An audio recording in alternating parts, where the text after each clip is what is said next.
Para darle la bienvenida a los colegas que están ya conectados. Estoy bien, Luis Caristú y también Giovanni Rutia. También veo ahí a Dora Johanna Marchorro. Obviamente, Sí, doctor. entonces vamos a dar inicio a nuestra sesión de hoy. Quiero aprovechar entonces para hablar con ustedes al respecto, ¿verdad? Así como está diseñada la primera semana del curso, ¿qué significa esto? Hay 3 presentaciones de soporte de material del curso. Ustedes pueden bajarlo del GES. Yo hoy no voy a usar las presentaciones, porque quiero más bien hablar de ellas, ¿verdad?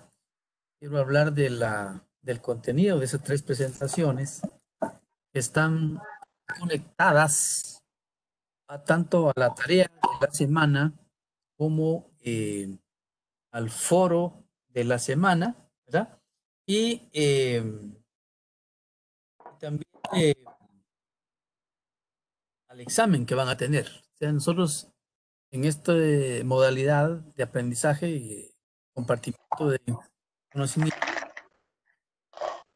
examinamos semanalmente y tenemos la, la tarea que es una lectura. Bueno, tenemos también el foro.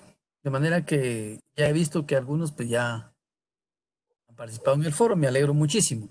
Bueno, entonces comencemos. Primer punto es que nosotros hemos sido formados de una determinada manera, estamos acostumbrados a ver de determinada manera. Comienzo con la alegoría de Platón sobre el mito de la caverna. ¿Se acuerdan? Hay un recordatorio que el mito de la caverna dice que hay unas personas que están encadenadas y que están viendo una pared. Solo ven la pared, ellos no pueden ver para atrás. Atrás hay una fogata y lo que ellos miran son las sombras de los que pasan detrás de ellos, porque la fogata los refleja. Entonces miran en la pared y solo ven sombras. Para ellos la realidad son las sombras.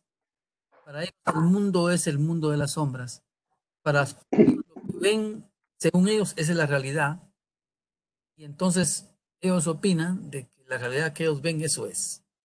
De repente uno de ellos se escapa de las cadenas y sube a superficie y se da cuenta que en superficie, porque nosotros están encadenados en una cueva, ¿verdad? Y entonces sube a superficie y lo que mira es que allá, adentro, arriba, hay un mundo distinto.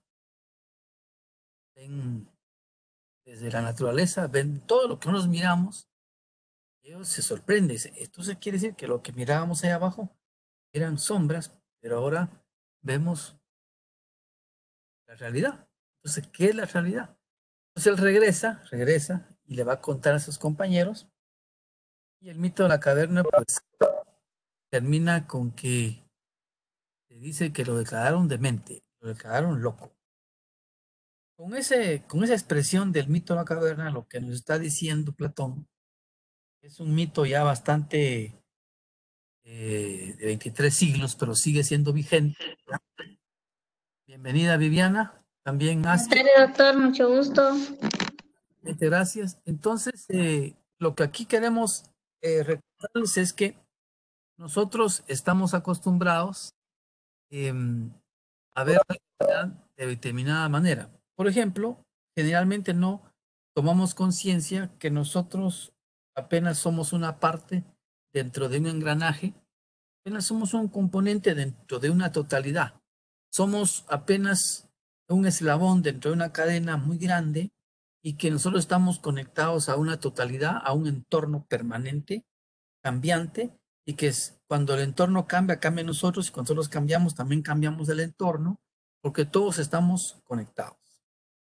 Entonces, de ahí la reflexión es que el Estado, la administración pública, realmente está construida bajo un enfoque sistémico, bajo un enfoque de el todo está en la parte y la parte está en el todo, que si funciona el todo, entonces funciona y la parte tiene que estar conectada al todo. Entonces, pero como nosotros fuimos formados de determinada manera, como les cuento, cuesta que uno tome conciencia que uno está conectado al todo. Entonces, ahí viene la reflexión en una de las primeras lecturas y que tiene que ver con el foro, es que somos holísticos por naturaleza. Y eso se llama el paradigma holístico, o si no, el método holístico en el abordaje de los problemas públicos y nuestra permanencia en el Estado.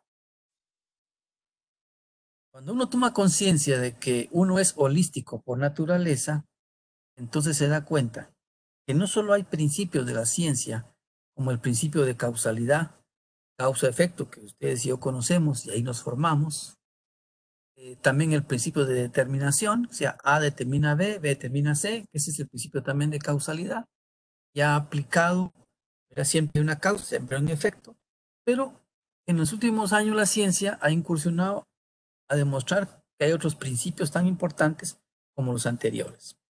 Es el principio que se llama el principio de sincronicidad o sincronización. Quiere decir que nosotros estamos conectados energéticamente, tenemos una conexión con el todo. Inclusive, si el cielo está así, nosotros también vemos afectados. Si la luna aparece así, en un cuarto menguante, también afecta a las siembras, afecta a las crías. Cuando en el cielo pasa una explosión celular, una explosión solar, el sol, también afecta el campo electromagnético de la Tierra. En fin, podemos aplicar miles de ejemplos como tenemos una conexión y todo funciona por conexión y todo funciona en relación uno con el otro. Entonces, también es importante llevar ese pensamiento a nuestras vidas. O sea que si uno es agrónomo, se da cuenta que el agua ayuda a la planta que son hojas, un aire ayuda el aire, pero también la tierra alimenta a la planta, pero la planta ayuda a la tierra, permite que caiga el agua, pero también la planta conecta con la luz, ayuda en todo. Entonces, cuando vemos esa conexión, obviamente el paradigma es muy de asimilarlo porque es más de 150 años. Carlos Darwin nos enseñó que la vida es lucha y que prácticamente las especies más fuertes son las que sobreviven. Y bueno, y a partir de ahí nos cuesta aceptar que todo es cooperación, porque la realidad es que todo es cooperación. Y también en su momento, pues el método científico nos enseñó a analizar primero para después sintetizar y diferenciar por partes. Entonces, todo fue pensar en partes y lo que cuesta ahora es pensar bajo un concepto de totalidad o un concepto de integralidad. Los estados, la administración pública, están diseñados bajo un concepto de totalidad y un concepto de integralidad, pero en la práctica no funcionan así. O sea que lo que vemos en la práctica es que los que hacen educación piensan que solo ellos hacen educación, los que hacen salud creen que solo ellos hacen salud, y los que hacen seguridad piensan que solo ellos tienen que ver con seguridad, o los que hacen deportes creen que solo eso es deporte, cuando en realidad todo está conectado. O sea, en un problema de educación también incrusta otro tipo de problemas, o si no, la educación es complementaria a la salud como la educación, la salud vinculada a la seguridad vinculada al medio ambiente, etcétera, etcétera. Y entonces nos ha costado en los últimos años entender que necesitamos de todos, conectar el todo para transformar el todo y que ya sean quien sea, pero no entrar en una pugna permanente. Pero el paradigma que es muy dominante en nosotros es la conclusión que sacó Darwin cuando fue a las Islas Galápagos y luego sacó su libro de la teoría de las especies y entonces a partir de ahí nosotros seguimos pensando que lo que tenemos que hacer es luchar entre nosotros en lugar de cooperar. Cuando en realidad ya la ciencia ha demostrado que la el comportamiento dominante, tanto en la naturaleza como en el universo, por lo tanto también los seres humanos, es la cooperación. Es cooperando como se logra avanzar más en la vida o si no permanecer con la existencia. Entonces, esta es una primera reflexión que yo considero importante que la leyéramos. El método holístico, o lo que se llama el concepto de la integralidad, esto hoy tiene un nombre que es la teoría de la complejidad. Algunos avanzan más hacia allá, pero la teoría de la complejidad nos nos desafía a que podamos cambiar de pensamiento y también cambiar de comportamiento. Pues digamos, esta es una de la primera lectura. Yo ahí me voy a quedar y voy a avanzar a la siguiente porque yo trato de contar a ustedes qué tiene la lectura. Luego ustedes, pues claro, me gustaría que están ahí conectados en los últimos minutos de esta hora, poder platicar un poquito en relación a que ustedes digieran más el contenido de estas lecturas. Entonces, en una de las lecturas aparece la pregunta: ¿hay ciencias para gobernar? Esa es la pregunta número uno. Y entonces, la lectura, cuyo autor es el chileno Carlos Matus, es una síntesis de un libro mucho más grande, pero ahí es una lectura muy condensada. La pregunta es: ¿hay ciencias para gobernar? La reflexión es que generalmente las sociedades, los estados no han invertido, ni las universidades han invertido lo suficiente porque han navegado pensando que gobernar solo obedece a un arte y una improvisación. Y la mayoría de estados del planeta tienen un gran problema de funcionamiento. No solo los estados latinoamericanos, ni tampoco el estado guatemalteco únicamente. Entonces la pregunta es: ¿hay ciencia para gobernar? Definitivamente que sí. O sea, que se requiere ciencia para gobernar. Quiere decir que se requiere invertir muchísimo en que las personas cambien de chip, cambien de paradigma.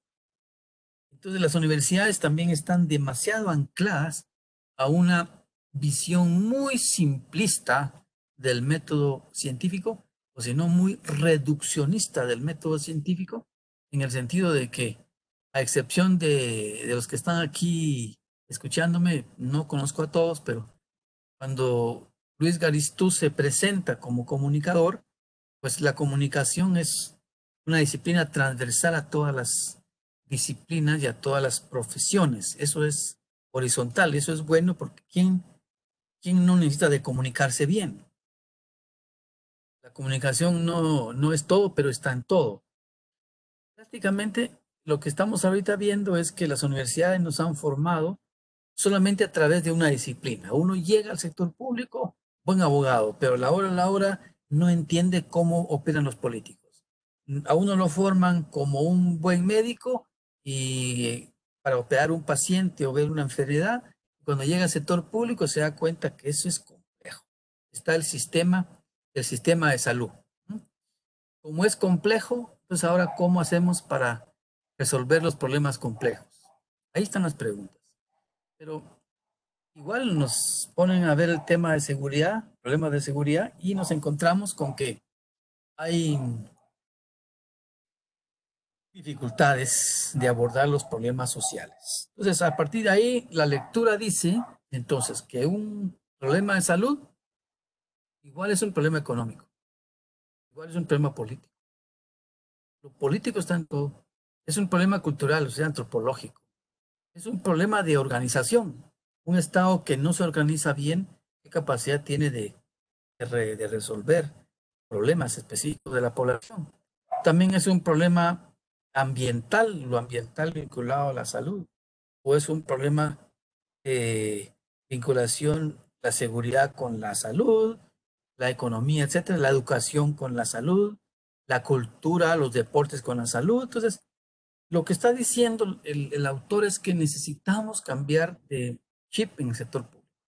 Va a estar compitiendo un ministerio, una cartera, una institución con otra, y de sentarnos, pero como estamos formados desde una visión muy reduccionista, creemos que en la vida lo que hay que demostrar a los demás es que uno puede más que los otros, competir con los otros, porque ha sido la influencia de un pensamiento darwinista en los últimos 160 años, donde la competencia es lo que priva entre los demás y no la cooperación. Bueno, ahí tenemos un Estado estatal que no coopera entre sí. Compiten entre ellos las carteras y no logran generar equipos de trabajo coordinados para abordar problemas sociales. Ese es un primer elemento que viene conectado con la primera lectura que les mencioné también del método holístico o el método integral que estamos hablando. En este sentido, parte de la lectura de si hay ciencias para gobernar, por supuesto que sí, hace una alusión muy importante. Creo que ahí quisiera que me siguieran para ver cómo diferencia lo que es la actitud de un profesional ante un problema científico y a un problema social.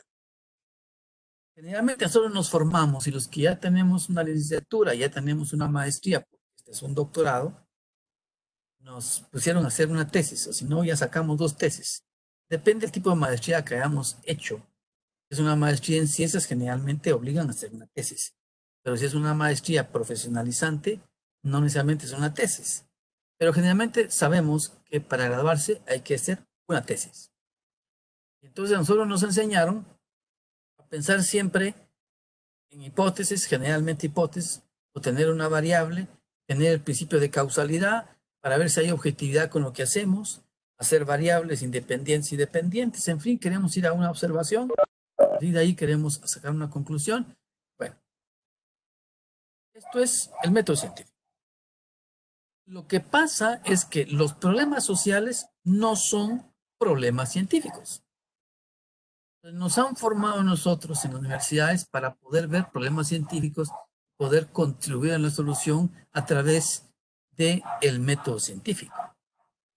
Y ahora nos encontramos con que el Estado, ¿verdad?, hace poco uso de las ciencias. El Estado hace poco uso de los académicos, porque los académicos demasiado reflexivos, demasiado vinculados al pasado, ¿verdad?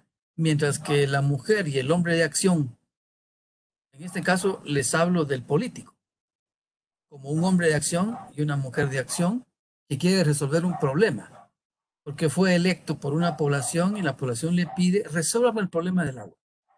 Ayúdeme a resolver el problema de la salud de este lugar. Ayúdeme a resolver el problema de la basura, etcétera, etcétera. El problema de seguridad. El asunto de la vivienda en un lugar con riesgo. Podemos hablar de un montón de problemas. La gente vive. Y entonces, los hombres y las mujeres de acción se hacen la pregunta: ¿qué tanto me aporta a mí las ciencias? ¿O qué tanto me aporta a mí las ciencias sociales? ¿O realmente tenemos que hablar de una ciencia social integral, que se llama la metaciencia o una metaciencia social integral? O sea, lo que son las ciencias sociales en su conjunto, porque las ciencias sociales obedecen a cómo hacer más eficiente un Estado. O sea que en ese sentido, quien viene de una profesión que no es de ciencias sociales y llega al Estado, tiene que transformarse a sí mismo hacia otro paradigma. Pues en las ciencias sociales y sobre todo en el problemas que son sociales, lo importante en el abordaje del problema social es que pensemos por actores. Porque para poder resolver un problema social hay que pensar con actores. Cada actor tiene su propia manera de ver la vida, cada actor tiene su ideología, tiene sus intereses, tiene estrategias y también tiene... Lo importante es transitar de una visión de análisis del método científico a una visión de análisis como una ciencia de la acción. La ciencia de la acción es propio de la mujer y el hombre de acción. ¿Qué hago yo para resolver este problema que es inmediato, que está aquí? Si yo no contribuyo a unir esfuerzos, a poner de acuerdo a la gente, a conocer cada actor que está en el juego, no logro tener la capacidad de proponer una solución. Las universidades se ven limitadas todavía porque lo que hacen es una cantidad de tesis, la cantidad de estudios que van a dormir el sueño de los inocentes. Casi no sirve material para poder contribuir a la solución de los problemas nacionales. Entonces, tanto la administración pública como el gobierno, como el Estado, no tiene quien le nutra para poder contribuir a la solución de esos problemas. A lo más que hemos llegado hasta este momento es describir los problemas. ¿Qué significa? Que tenemos información que se produce sobre indicadores. Hay indicadores de inseguridad, indicadores del tema de la enfermedad, indicadores de la contaminación ambiental, contaminadores sobre la falta de cobertura en educación o en deportes, o en fin, una cantidad de indicadores, inclusive a nivel de cuántas mujeres, cuántos hombres, cuántos tienen ingresos, quiénes no, qué ingreso tienen, etcétera. Características de la población, pero que con eso ya consideramos que conocemos la realidad. Hay una dificultad para conocer la realidad. Uno va cargado de datos, uno va cargado de información, y de eso salen muchos medios de comunicación, y uno cree que con estos datos uno ya conoce la realidad, pero jamás ha ido, por ejemplo, al que se llama el corredor seco allá en Chiquimula, en Camotán, Jocotán. Tampoco ha ido a conocer cómo funcionan las mujeres en este sentido en Huehuetenango, donde hay casi más de 6 culturas distintas, cómo piensan cada una de esas culturas, cómo ven la vida, cómo ven la realidad, cuáles son sus pensamientos, cuáles son sus sentimientos, cuáles son la forma en que perciben. De eso casi. Entonces, lo que traemos, el político improvisa, la academia no le ayuda, y entonces tenemos un gran problema de contribución a la solución de los problemas de la gente. En conclusión, hay un deterioro del sector público, hay un deterioro del Estado. La gente llega y no sabe ni qué hacer. Y además, lo más triste de todo es que no sabe que no sabe. Así dice la lectura. Hay gente que cree que sabe, pero no sabe. Hay gente que cree que lo que hace es correcto, pero la acción que hace no está resolviendo el problema. De manera que nosotros tenemos ya una debilidad enorme en la estructura del pensamiento y también en la acción. La lectura es que para poder intervenir en la realidad, indica, tenemos que transitar a las ciencias de la acción.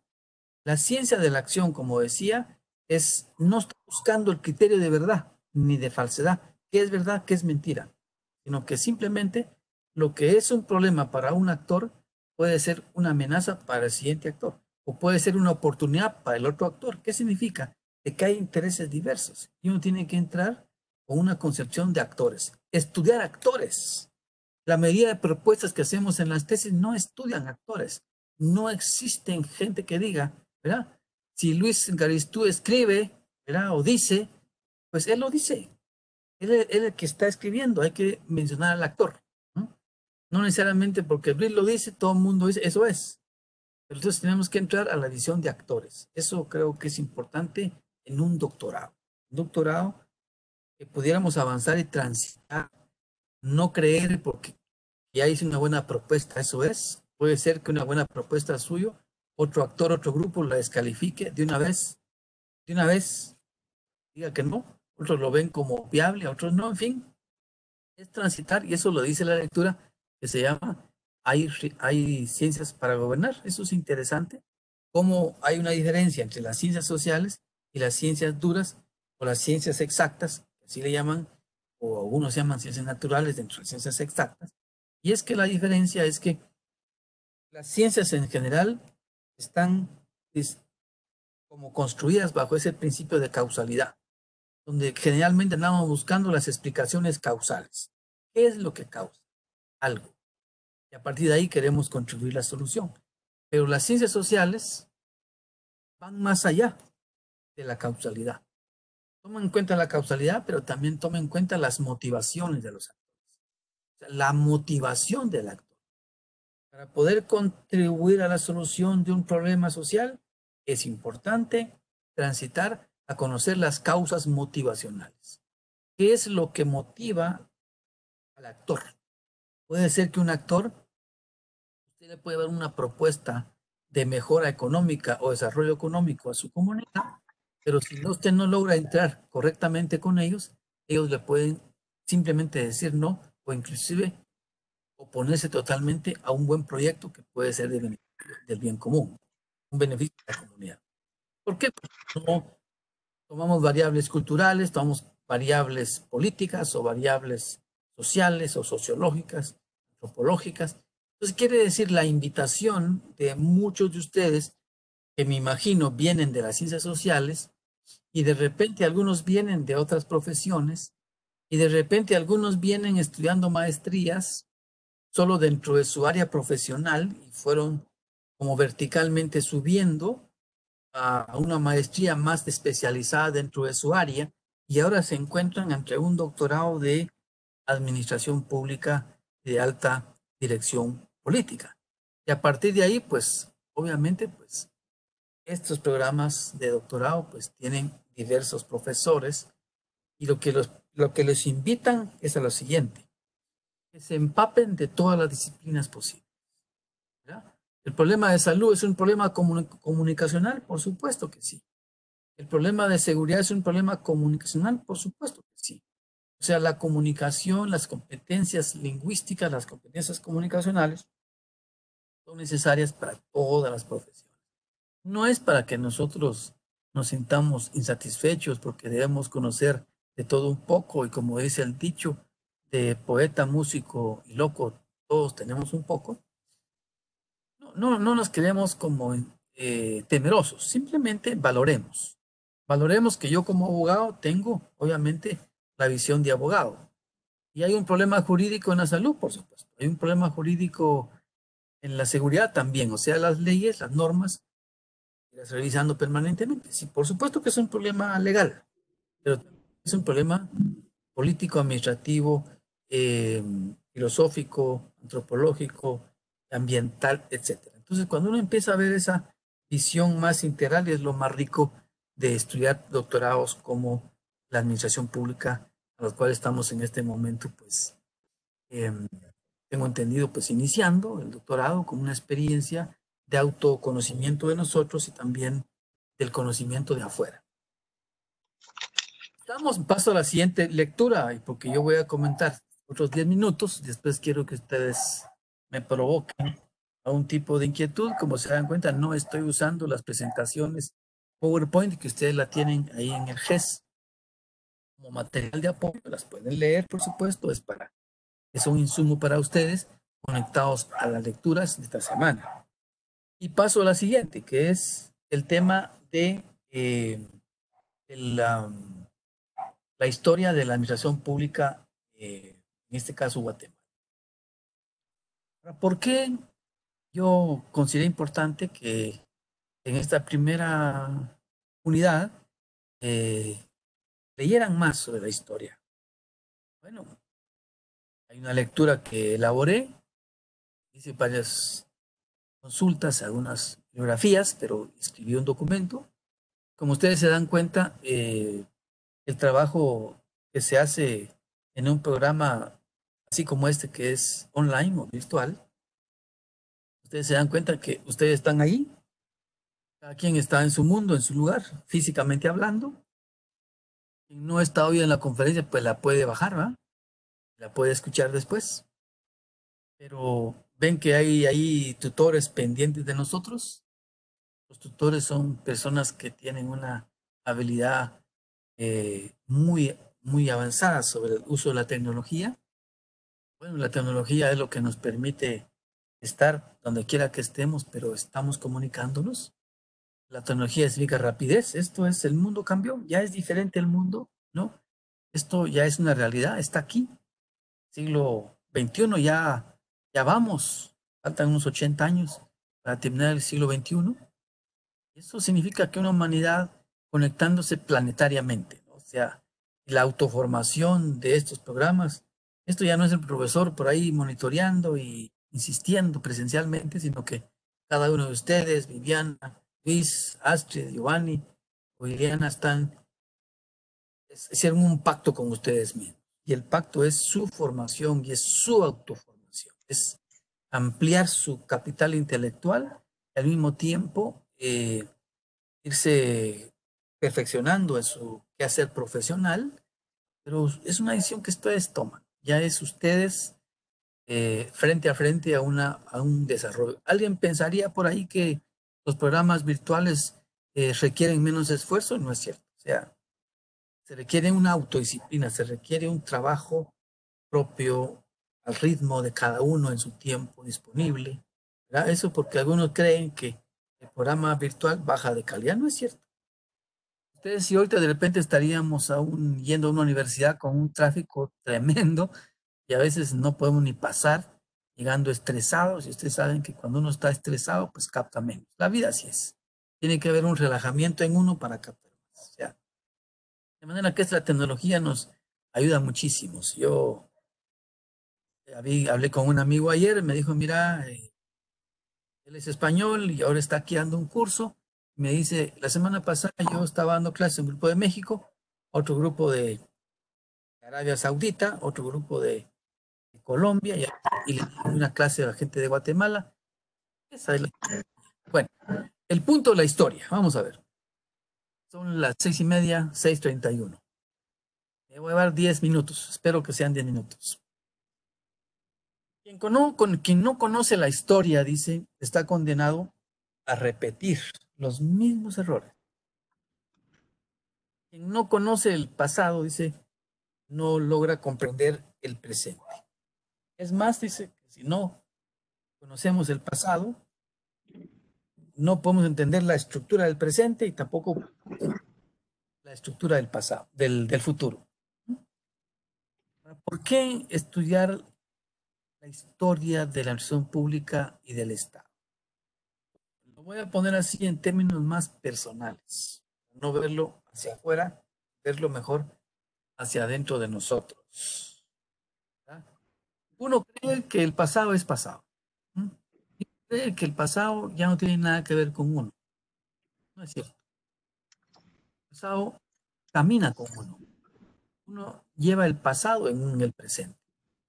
Uno es la sumatoria de acciones que ha vivido, no solo individualmente, sino también colectivamente, porque hay una memoria que es colectiva. Y esto ya es ciencia. Hay una memoria colectiva familiar, hay una memoria colectiva en nosotros. Nosotros llevamos grabado un pasado desde que nacimos a donde estamos ahorita. Y una memoria también como sociedad. Tenemos una memoria colectiva como sociedad, inclusive podríamos decir una memoria colectiva como de planeta. Y entonces estamos de alguna manera diseñados, programados para. Uno cree que es libre de pensar y sentir y de avanzar en la vida y cuando se da cuenta que uno, de alguna manera, el pasado es pesado y está en uno. O sea que está bien la canción de nuestro distinguido mexicano cantante José José, ya murió por cierto, que en paz descanse, que dijo que el pasado pasado, ya no me interesa. La canción así lo dice, no, no es cierto. O sea, el pasado está en uno. O sea que nosotros somos de alguna manera un producto también histórico. ¿Cómo somos los guatemaltecos? ¿Cómo hemos sido como sociedad? ¿Cómo estamos constituidos? ¿Cómo estamos conformados? ¿Cómo fue la estructura del pasado? ¿Cómo estamos en el presente? ¿Verdad? Bueno, ¿cómo somos nosotros? ¿Para qué se constituyó el Estado? ¿Para quién el Estado? ¿Cómo se conformó el Estado? No lo mismo estar aquí que estar en Argentina o en Chile. Los estados son distintos. Usted encuentra de repente un ministerio de justicia en otro estado latinoamericano. Aquí no hay un ministerio de justicia. Pero bueno, hay diferencias. Solo de aquí a Salvador hay una conformación distinta del Estado, tiene otras instituciones que no tenemos nosotros. En fin, lo que quiero decir es entonces que sí vale la pena entrar al conocimiento de la historia de la administración pública. La lectura lo que hace es llevarlos un poquito de cómo era la organización de los mayas, de lo poco que se conoce de los mayas, su división eminentemente de segmentos sociales, donde generalmente unos tenían más privilegios, dependiendo, ¿no? Siempre sector religioso con privilegios, también habían otros sectores que tenían privilegios, sector político, y bueno, siempre, siempre los de abajo tenían que ver con el mundo más laboral, y luego viene la conquista trae 300 años de colonia, igual colonia, se da toda la diferenciación social, se mantiene la gran presencia que tuvo una institución que es la Iglesia Católica, presente en todo eso, y se mantiene una actitud frente a las mujeres, frente a los indígenas, frente a los analfabetos, frente a los que no tienen recursos. Y entonces el poder se usa más bien para beneficiar a un grupo en detrimento de los otros. Luego pasamos a un periodo evidentemente de la, de la, de la etapa independiente que se llama. ¿Ya? En el periodo colonial resulta de que la iglesia era todo, la iglesia como organización. Hablamos iglesia católica. Usted quería escribir a su hijo, pues ahí estaba la iglesia para escribirlo. Usted tenía una propiedad, la iglesia le registraba la propiedad. Usted quería casarse igual. Y no solo por lo civil, tenía que ser por lo religioso. Y si usted quería enterrar a un pariente, el cementerio estaba cerca de la iglesia o la iglesia administraba los cementerios. Entonces, prácticamente la salud, la educación y quería usted curar a sus hijos, igual, ahí estaba cerca de la iglesia, el centro o el dispensario, quien sea de salud. La iglesia era todo, la iglesia era el Estado. Hasta que hay una fractura enorme de diferencia entre una estructura y otra, y el Estado empieza a conformarse, el Estado. Y entonces, en ese periodo de la independencia es que hay un esfuerzo de integración centroamericana, como ustedes bien saben, tuvo sus pormenores, sus caídas, y al final la historia es que tenemos todavía un Parlamento centroamericano con la ilusión de que algún día hay una integración, y ustedes saben más que yo cómo piensan las gentes en relación a esta estructura que se llama el Parlamento centroamericano. En todo caso, no está en sus mejores niveles de aceptación en este momento. Creo que no sé si hubo un tiempo que lo tuvo, pero quiere decir que la historia de la integración ha tenido momentos críticos y sigue teniendo momentos críticos. Pero bueno, de ahí vamos a ver un poco la conformación de la República. Ahí ustedes encuentran personajes como son importantes, ya sea en la historia. El primer periodo liberal, cuyo nombre, el personaje central lleva el nombre de una universidad privada, que es la Universidad Mariano Galvez, un personaje interesantísimo, que trata, digamos, de dar un salto cualitativo de enfoque, ¿ya? No depender tanto de la iglesia, sino tratar de incorporar un nuevo modelo de desarrollo más liberal. Y después viene el retroceso otra vez con Manuel Estrada Carrera, que fue un personaje interesantísimo en la historia, en sus pugnas entre liberales y conservadores, cada quien con el enfoque de para qué el Estado y para quién. Entonces, hay otro momento de la fundación de la República que lo hace Manuel Estrada Carrera, que es una presidente que viene de Oriente. Los liberales siempre lo trataron de minimizar y decir que no era ni siquiera estudiado, pero en aquel tiempo, ¿quién estudiaba mucho? Pues, pero el hombre era muy inteligente. En fin, muy aliado a la iglesia, siempre lo protegió la iglesia católica, incluso esos aún aparecen ahí o están, pues si es que aún están sus restos, pero ahí está la lápida que dice aquí yace los restos de expresidente Manuel Estrada Cabrera, que fue muy ligado a la iglesia católica. Luego tenemos un periodo de 1860 a 1944, que son de veras más de 80 años, lo que se llama el periodo liberal. El periodo liberal que hizo que la Constitución de la República se mantenga aquel principio que dice que la educación es laica, gratuita y obligatoria, y se mantiene ese principio de laicidad en la educación, la gratuidad y la obligatoriedad. Está en la Constitución, todavía eso viene de las constituciones liberales de 1880 y algo.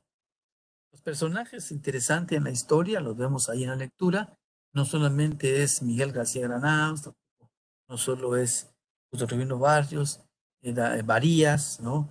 O sino Reina Barrios, y uno de los últimos así emblemáticos, Manuel Estrada Cabrera, más de 22 años en el poder. Bueno, el último de ellos, pues ustedes saben de Jorge Ubico, ese periodo liberal y su presencia en la infraestructura, impresionante. Todo ese periodo liberal de Jorge Ubico, la construcción de emblemáticas del Estado, me refiero pues, en cuanto a infraestructura física, que aún están.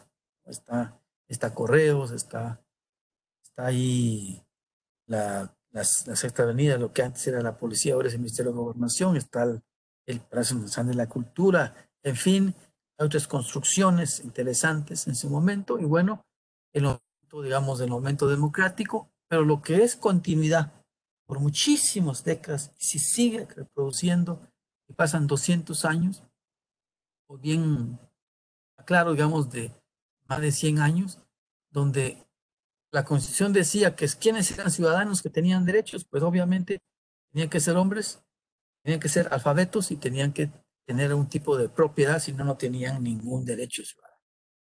Mire cómo es tan discriminatoria la historia con los pueblos originarios, también con las mujeres y también con los que no saben leer y escribir y con quienes no tienen recursos económicos. Esto constituye una forma de pensar, esto constituye una manera de organizar el Estado al servicio de quién, ¿no? Al servicio de siempre quienes están en mejores condiciones en la sociedad.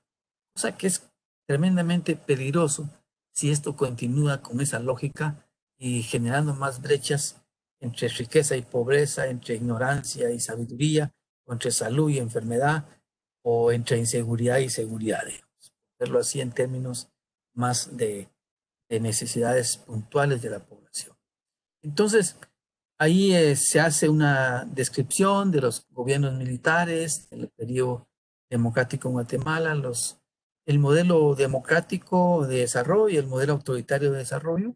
Hay diferencias entre uno y otro. Los dos modelos son interesantísimos estudiarlos. El modelo democrático es más participativo, incluyente, dialogante, en fin, siempre buscando énfasis en lo social, educación, salud, ¿verdad? Deportes. Y el modelo autoritario se va más vinculado a la infraestructura, vinculado bastante en educación también, pero orientado a la transformación económica, una presión fuerte desde el Estado, un Estado fuerte en, coacción frente a la sociedad. Y estamos en esa dimensión todavía. Llegamos a los últimos tiempos donde hay un deterioro, ¿verdad?, de la imagen pública, de la falta de confianza de la gente en las entidades públicas. Y estamos en ese periodo donde nos cuesta mucho ejercer la función de gobierno. Y ante todo eso, muy divididos, muy dados a las peleas permanentes, y nos cuesta impulsar un proyecto nacional. Bueno, entonces la última lectura indica la presencia también de tres instituciones, en un momento la Iglesia y el Ejército, que chocan sus intereses en los años 60, 70, 80, y bueno, en los años 90 aparece un grupo fuerte empresarial que hoy se llama la República Empresarial, que los empresarios tienen mucho capacidad de conducción y de acción dentro del Estado. Bueno, yo ahí me quedo, estimados colegas, los amigos. Quiero que tomemos un tiempito. No somos muchos, pero somos buenos, ¿va? Pueden ustedes intervenir, no se preocupen. Si yo no tengo la respuesta, no se preocupen, tampoco me siento mal. La vida no es tanto de tener respuestas, sino tener buenas preguntas. O sea, el aprendizaje no es tanto responder repitiendo lo que demás dicen, sino hacer buenas preguntas. Eso es importante. Una pregunta nos ayuda a seguir caminando y seguir buscando respuestas en la vida. ¿Les parece bien el resto que nos queda de tiempo poder hablar? Doctor, muchísimas gracias. Fíjese que yo tengo una pregunta, una observación. Yo he tenido la oportunidad de trabajar en algunas ocasiones en el Estado, y como está dominado obviamente por políticos que tienen una forma muy particular, que era lo que usted decía, que ellos creen que tienen la verdad absoluta. En muchas ocasiones ellos no se dejan asesorar. Y mi observación era con relación a si los gobiernos no tienen el apoyo de la academia o simplemente no la quieren aceptar o no la quieren usar por alguna cuestión en particular. Porque yo tengo entendido que hay,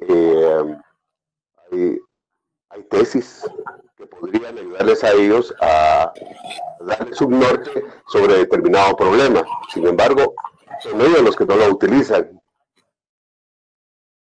Muy bien. Me parece bien, sí, me parece bien sus comentarios, ¿verdad? Sí, sí.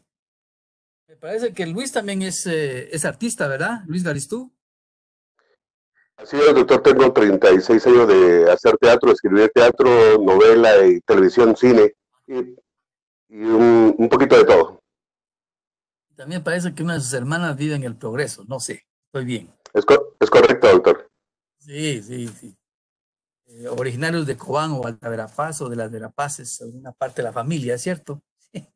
Somos de Alta Verapaz, doctor. Nosotros le llamamos la tierra por donde Dios no pasó, porque si pasa, por ahí se queda. Bueno, bueno, pues yo me alegro mucho, de veras, a través de esta tecnología, pues comunicarnos. Yo lo he escuchado varias veces, lo escucho a través de los medios de comunicación. Bueno, yo le voy a decir, usted como tiene experiencia periodística, la diferencia entre el académico y el político, ¿sí? El académico tiende a pensar en términos de pasado y en términos muy reflexivos. Deme en tiempo, yo quiero llevar una propuesta, pero deme en tiempo. Entonces, el académico se siente limitado ante el hombre y la mujer de acción, que es el político. El político es un hombre de acción que quiere respuestas inmediatas, ¿no? La persona de acción necesita responder rápido, ¿no? El académico es muy reflexivo. Sí, es muy histórico, no logra tener muchas tesis, muchos estudios no ayudan al político, porque el político lo que quiere es propuestas de rápidas. Por ejemplo, a nosotros nos han dicho que después de la tormenta viene la calma. El político no es así. Tiene que guardar la calma en la tormenta. Y en la tormenta no tiene que estar, espéreme que voy a ir a buscar una solución. Tiene que buscar una solución. Se requiere ser muy creativo. Entonces, ahí, por ejemplo, existe, vamos a ver, por el lado de la academia, los que estamos en la academia nos vemos arrogantes, creemos que lo sabemos todo, creemos de que tenemos respuesta para todo, según nosotros, ¿va? Pero estamos muy alejados de la realidad. Entonces tendemos a ver al político con con un sospechómetro feo, ¿no? Y incluso sospechamos mucho del político y lo vemos como que él no sabe nada. El político que está en relación con las necesidades de la población y que votaron por él y por eso es que se mantiene ahí, él quiere tener respuestas rápidas. Entonces nos vean los académicos como que no encajamos con su dinámica y nosotros tampoco no encajamos con los políticos. De manera que no le extrañe, Luis, que aún seguimos con ese paradigma. ¿Mm? Al académico tener unas respuestas mucho más creativas y dinámicas, y al político creer más en el apoyo académico o el apoyo del intelectual. En tu caso hablamos del intelectual que tiene mucho más visión de lo que pasa en el mundo y en el país. Creo que vale la pena reconciliar esos dos actores, pero el académico tiene que entender más al político y el político tiene que apreciar o respetar más al académico. Yo diría que por ahí me quedo, Luis, y quisiera ver más intervenciones en el camino. Buenas noches. Solo una, perdón, solo para terminar ese punto, doctor, ¿usted considera entonces que este tipo de doctorado y preparación que nosotros tenemos nos ayudaría a nosotros a encajar mejor con la visión política? Es correcto. O sea, tenemos que tratar de una visión técnica a una visión tecnopolítica. No estoy diciendo que cada uno de ustedes debe ser o no miembro de un partido X, Y, Z. Lo puede ser, no hay problema. Pero lo que se requiere es que seamos técnicos y políticos a la vez. Un técnico cree que su propuesta técnica es 100% bien, pero no le genera la necesidad de crearle viabilidad. En cambio, el tecnopolítico es una persona con una buena propuesta técnica, pero permanentemente anda buscando la viabilidad política de lo que propone. Todos nosotros en la vida, para poder incursionar y avanzar, nosotros necesitamos generar viabilidad política. Eso es un término que hay que estudiarlo más, vivirlo más, la capacidad de vender, la capacidad de convencer, la capacidad de tratar a los demás, la capacidad de posicionar las ideas, la capacidad de ir creando viabilidad política, social, cultural, económica o institucional de un proyecto. Tenemos esa mentalidad, sentimos que el político no nos hace caso, pero no sabemos realmente cómo crearle viabilidad a un proyecto. Muy bien, Luis, muchas gracias, Luis. Otra participación. Muy buenas noches, doctor. ¿Quién me habla? ¿Quién me habla? Astrid, doctor. ¿Quién? Astrid. Astrid, sí, sí, Astrid, por favor, sí, gracias. Fíjese que a mí, pensando un poco, reflexionando, como usted acertadamente comparte, han habido varios momentos de la clase, e inclusive con la intervención en este momento de Luis. Con relación, digamos, yo pienso, me pareció muy acertado el tema de la dualidad del método en cuanto al abordaje, de querer abordar las ciencias sociales desde una perspectiva muy cerrada de aplicabilidad del método científico, porque eso nos puede llevar a el abordaje en las distintas ciencias y en la parte jurídica. Quiero hacer el comentario a una visión muy positivista, digamos, positivista desde la perspectiva jurídica. Y eso genera un marco de reglas de juego que, aunque lo tengamos, no necesariamente las reglas per se nos van a llevar a un buen resultado. O sea, hay reglas de juego buenas y hay reglas de juego inadecuadas. Y entonces pienso, y como usted acertadamente nos compartía, ¿verdad? La profesión de cada uno, y en esa, digamos, en ese aportar a ese análisis holístico de los problemas sociales, políticos y económicos de un país, pienso yo que el marco jurídico es trascendental, y dejar de tener una visión romántica de la gente que va a llegar a ocupar ciertos puestos en la administración pública. De esta cuenta, yo considero que, además de generar ese proceso de cooperación que a mí me ha parecido tan gratificante escucharlo, doctor, yo siempre he creído que nosotros estamos insertados en un proceso que cada uno aporta un granito en la dinámica social, y para que yo tenga el nivel de vida que tengo, por ejemplo, pues miles de personas han colaborado en eso. Entonces, desde esa perspectiva, que me ha parecido muy grato escuchar y verlo y escucharlo así, me parece a mí que el marco jurídico tiene que ser, y las reglas de juego a las que yo le llamo instituciones, deben de ser lo suficientemente sólidas también como para que el político no llegue a tratar de saquear. Y ahí yo traería una ciencia, doctor, que es la parte de opción pública, o el famoso public choice, ¿verdad? Como para también tratar de analizar cuál es la dinámica de los políticos o de la gente que está en este tipo de puestos en un momento dado, y qué los motiva.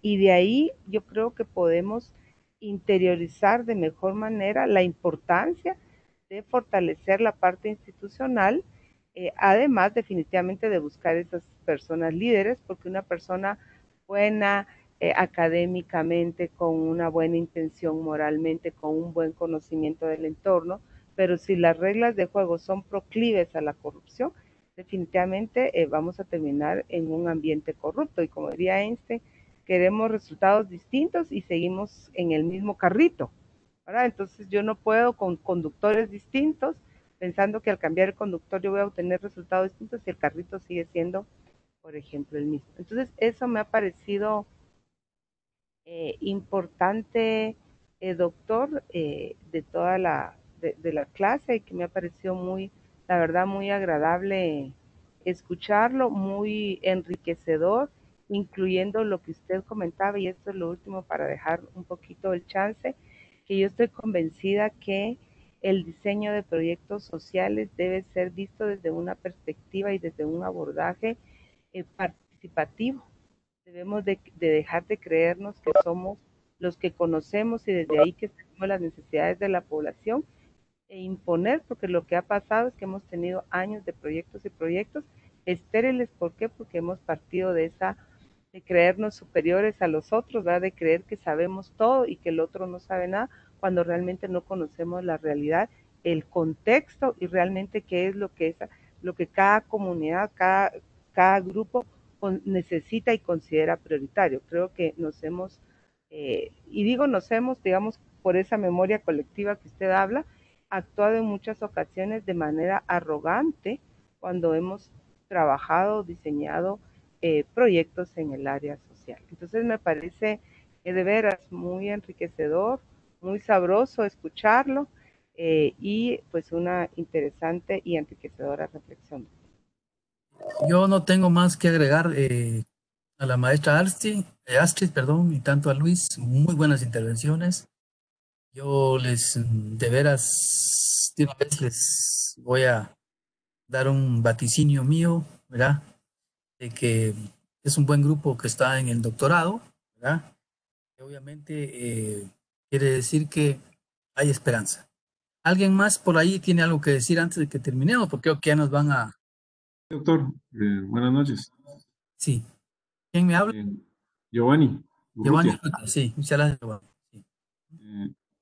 Solamente con yo lo que veo en el estado es que cuesta mucho planificar, pero planificar en serio. Los mentados POAS se vuelven un copy-paste cada año, ¿verdad? Y entonces ahí como que nunca que se avanza. Y ahí veo yo un problema del académico o el político, ¿no? El político está siempre al día a día y eso de planificar sí lleva un poco más de tiempo, ¿no? Sí. Y por último, una cuestión, yo no encuentro el documento este de Word, Ciencia para Gobernar, solo la presentación, no sé si... Sí, digamos en este caso, Giovanni, la información de la primera unidad, aparece un documento que es sobre la historia del Estado y del sector público, y después hay un documentito ahí mismo en este archivo, la última parte, están como 10 hojas que dice Ciencias para Gobernar. Si yo ya lo vi, ahí está. Ahí en la parte final. Que aparece un solo documento, pero ahí está la otra parte. ¿Sí? Ok, gracias. Está en material de apoyo. Y luego también, doctor, el LIC Mérida nos lo subió al chat del doctorado, y está también el PDF de 37 páginas, y ahí están todas las lecturas integradas. Yo le agradezco mucho por aclararme. Bueno, en síntesis... Buenas noches. Buenas noches, sí. Doctor. ¿Quién me habla? Carlos Lich. Carlos Lich, sí, por favor, Carlos, sí. Sí, es que me pareció muy interesante su disertación, puesto que yo estoy trabajando como director de área de salud de Baja Verapaz. Ah, excelente. Entonces estoy en la gestión pública. Entonces es cierto, la gestión pública es holística, como lo planteaba, y justamente la medicina en donde nosotros nos formamos en salud pública, pero no en gestión pública, que son distintas cosas. Y entonces seguro que esta parte va a ayudar bastante para orientar un poco la gestión pública desde donde me corresponde. Pues creo por el tiempo, quizás más adelante hablamos de eso. Yo me siento satisfecho por el día de hoy, los felicito, que sigamos adelante y nos estamos viendo la próxima semana. Ya me están pidiendo el espacio porque otro grupo viene después de ustedes y usa todo el tema de la tecnológico y la plataforma virtual. Que tengan un buen descanso y se cuidan bastante. Muchas gracias. Hasta luego. Buenas noches. Gracias a usted, doctor. Buenas noches. Buenas noches. Gracias, adiós.